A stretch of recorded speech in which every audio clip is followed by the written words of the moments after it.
The moment she slid that prenup across the table, I knew this wasn't a conversation anymore. It was a test designed for me to fail. Patricia Bennett didn't even blink as she tapped the document with her manicured finger and said, "Sign this if you want to be part of this family." My fiancé, Richard, sat right beside her, silent, watching me like my reaction was the real answer they came to study. In that instant, I felt something shift in the room, like I wasn't a person anymore, just a decision they were waiting to judge. And I need you to listen closely if this story resonates with you. Only if it truly speaks to your heart. Take a second to like this video, subscribe, and drop a comment with the city or country you're watching from and what time it is where you are right now, because I want to know where this story is reaching you from. My name is Emily Carter. I'm 29 years old, and what happened in that dining room was the night I realized my future was being negotiated like a contract instead of built like a life. But I wasn't always sitting across from them in silence. And to understand how I ended up there, you have to go back to the moment I first met Richard Bennett, back when I still believed love couldn't be something you were tested for. The silence after she slid that document across the table felt heavier than anything I'd ever experienced, as if the entire room was waiting to see whether I would shrink or stand still. Patricia Bennett did not rush me, did not explain, did not soften her expression. She simply watched with the calm patience of someone who already believed she held all the control. Richard, my fiancé, finally cleared his throat but did not intervene, did not defend me, and that detail alone told me more than any words ever could. The prenup sat between us like a sealed verdict, its pages perfectly aligned, its language carefully structured, and yet something about it felt off, too precise, too intentional, like every clause had been written not just to protect but to test. Patricia leaned back slightly and said, "Take your time, Emily, but understand this is how we do things in our family." Her tone was polite, almost warm, but the message underneath it was sharp and unmistakable. I was being evaluated. I remember noticing how Richard avoided my eyes, how he studied the table instead, as if neutrality could shield him from responsibility. In that moment, I realized I was not just meeting a future mother-in-law. I was being placed inside a system I had never agreed to join. The chandelier light above us reflected faintly off the polished wood table, and I could hear the soft ticking of a clock somewhere in the house. Each second stretching the tension further, Patricia finally slid a pen toward me, slow and deliberate, and said, "If you hesitate, it tells us everything we need to know." That was the first time I felt the weight of expectation shift into pressure. But what she did not know, what neither of them understood, was that I had already begun noticing the inconsistencies long before that dinner.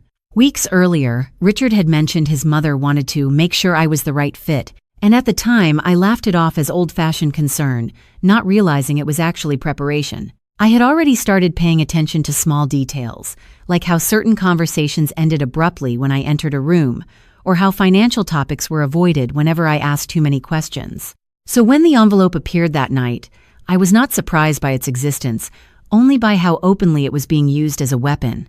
Patricia tapped the document once more and said, "This protects our family legacy," but I could hear what she was really saying.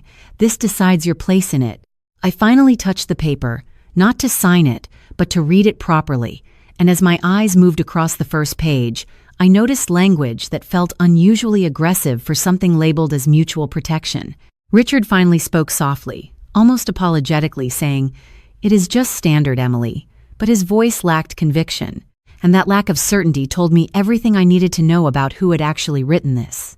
I set the pen down without signing, and for the first time Patricia's expression changed slightly, just a flicker of surprise breaking through her confidence. The air in the room shifted immediately, like I had disrupted a script they expected me to follow without question. I looked up at her and realized this was not about marriage anymore. It was about control, disguised as tradition. And in that quiet moment, I understood something critical was about to begin, something that would reveal not just what they expected from me, but what they were willing to do if I refused. The moment I set the pen down, the room did not explode, but something far more dangerous happened. The silence deepened in a way that made it clear they were recalculating me. Patricia Bennett's eyes narrowed slightly, not in anger but in analysis, like she was trying to understand where the predictable version of me had gone. Richard finally shifted in his seat, uncomfortable now in a way he had not been a moment ago, as if he was suddenly aware that staying silent was no longer neutral. I kept my hands still on the table, not out of submission, but control. Because I had learned something important in that single exchange. They were not testing my love, they were testing my compliance. Patricia leaned forward slightly and said, "Emily, this is not complicated. It is a simple agreement that protects both sides." Her voice carried the tone of someone used to having the final word in every room she entered. But now I could see the structure behind her words, the expectation that I would feel pressure, that I would rush, that I would sign to prove I belonged. I looked back down at the document, and this time I did not just read it. I analyzed it. Certain clauses stood out immediately. Language that restricted financial independence, vague terms about asset distribution, and conditions that seemed unusually one-sided for a supposed mutual agreement. I had worked long enough in administrative consulting to recognize when legal phrasing was being used to disguise imbalance. That was when I realized this was not a standard prenup. It was a filter, a way to see who would resist and who would surrender. Richard finally spoke again, softer this time, saying, "My mother just wants to make sure nothing complicated happens later." But even he sounded uncertain, like he was repeating a sentence he had been told to believe. Patricia nodded at him approvingly, then turned back to me. "Every serious relationship in our family starts with transparency," she said, and then added, "This is your chance to show us who you really are." That sentence changed everything, because suddenly it was no longer about a document, it was about identity.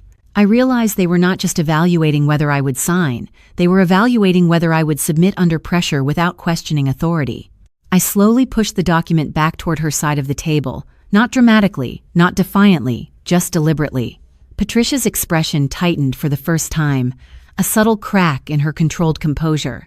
"Is there a problem?" she asked, her voice still calm but now carrying a sharper edge. I took a breath and answered calmly, "I would like my attorney to review this before I make any decision."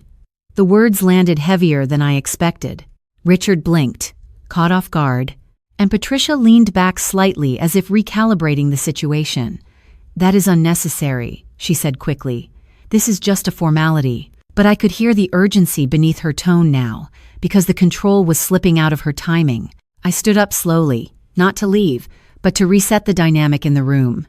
"If it is just a formality," I said gently, "then reviewing it should not be a problem." For the first time, no one responded immediately. The clock in the room felt louder, the air tighter. Patricia looked at Richard, expecting him to correct the situation, but he did not. Instead, he just stared at the document as if seeing it differently for the first time. And in that pause, I understood something crucial had already shifted. I was no longer inside their test. I was observing it. And I already knew I was not going to fail it the way they expected. The moment I asked for legal review, something subtle changed in Patricia Bennett's expression. Not anger, not panic, but a controlled recalculation, like a chess player realizing the opponent had stopped playing the expected opening. The room did not feel like a family discussion anymore. It felt like a boardroom where the agenda had just been challenged. Richard looked at me as if trying to decide whether I had just made things easier or far more complicated, and that uncertainty alone told me everything I needed to know about how much control he actually had in this situation. Patricia gently folded her hands on top of the prenup and said, "Emily, involving lawyers at this stage is unnecessary. We are simply trying to build trust." Her tone was calm, but I noticed something sharper underneath it now, a pressure to bring me back into compliance. I nodded slightly, not agreeing, not resisting, just observing, because I was beginning to understand that this was never about trust, it was about leverage. I reached for my phone and sent a single message to Daniel Carter, my attorney, attaching photos of the document without saying anything else. Then I placed the phone back on the table without breaking eye contact. Patricia watched that movement closely. "You are overcomplicating something simple," she said, her voice still controlled, but now carrying a faint edge of impatience. I replied softly, "I prefer to understand what I am agreeing to." That sentence created a shift in the room that neither of them expected. Richard cleared his throat again, this time more noticeably, and said, "Mom, maybe we should just give her a day to look at it." It was the first time he had directly interrupted the flow of her control, and I could see she did not like it. Patricia turned slightly toward him and said nothing for a moment, just studied him in silence, as if measuring where the resistance had come from. Then she returned her attention to me. "Of course," she said finally, "take your time, but understand, in our family, hesitation usually tells us everything we need to know."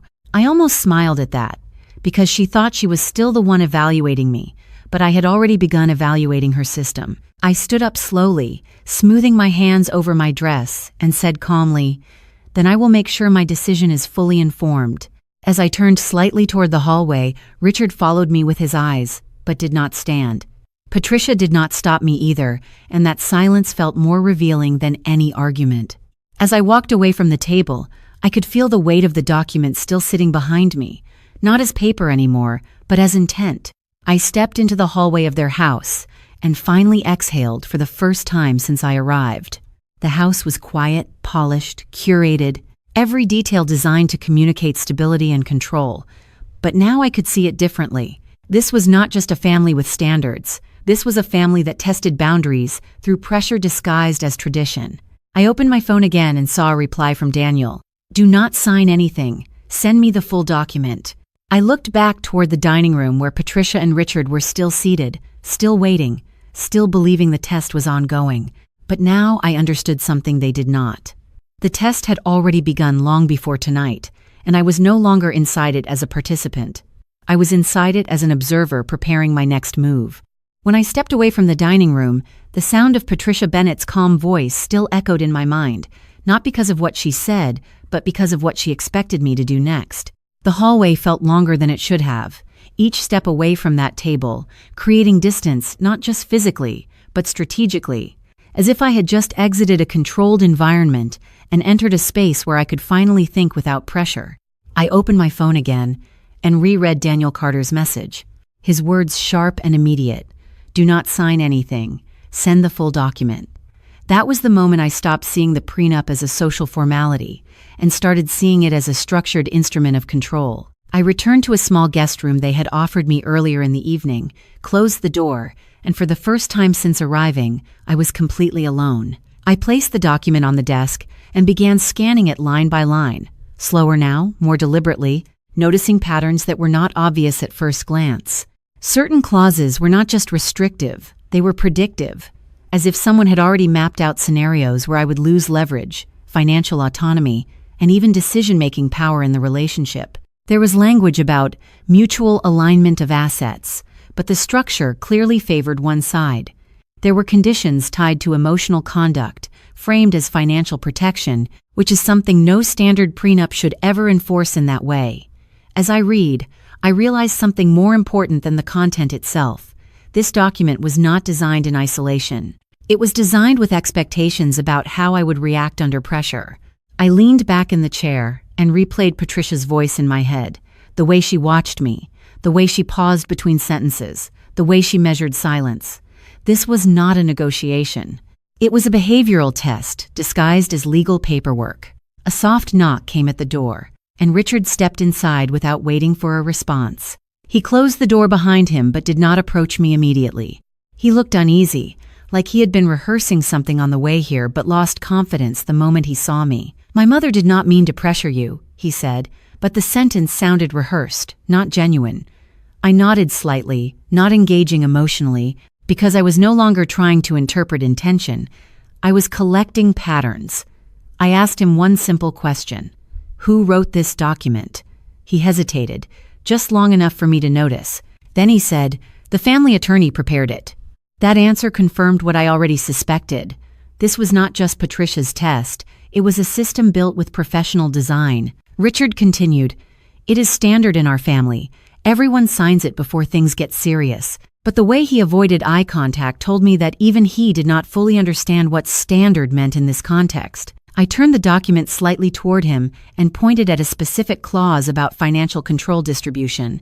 "This is not standard," I said calmly. He looked at it, then away, then back again, but did not respond.